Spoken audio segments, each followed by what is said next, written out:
Good day everyone, welcome to my channel. So in this video I will teach you on how to declare an integer input, to be specific, in Python programming language. Before we start, I would like to say thank you so much to all my viewers, silent viewers, and supporters in my channel. Thank you for watching my videos.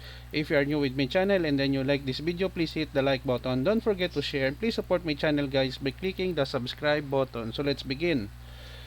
One of the interesting features of Python programming language is that it does not force us to declare a data type when we use a variable. This is very handy for those who want their codes much easier to understand. In short, however, there are also some disadvantages of using this kind of approach. If you are not familiar what kind of value stored in that particular variable, it will introduce us with bugs. Now, in Python, we declare or use an integer to a variable by declaring a keyword int. So in this example, we have here print \n new line, the title of our program, integer input in Python, and then I declare a variable age. Age does not have yet any data type, equals int for integer.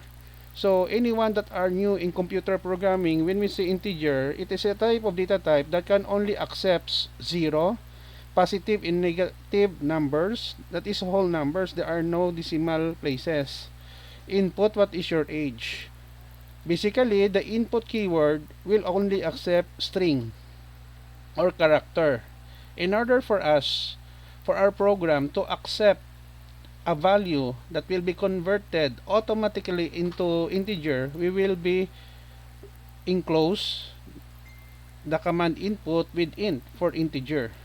So here we know already that the variable age is an integer. Print your age is years old. That's easy.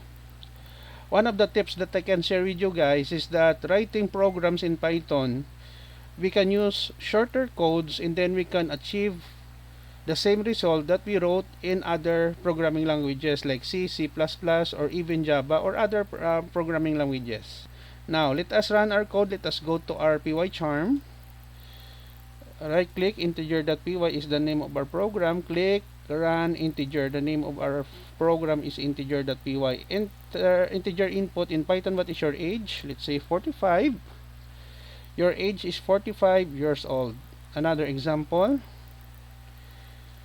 Right click, run integer. Let's say your age is 89. What is your age? Your age is 89 years old. Okay guys, so this is the end of my tutorial video or integer input in Python programming language. I will put a link in the video description where you can download the complete source code of our tutorial video for today for free in my two websites. Don't forget to like, share, and please support my channel guys if you're new by clicking the subscribe button. Thank you for watching.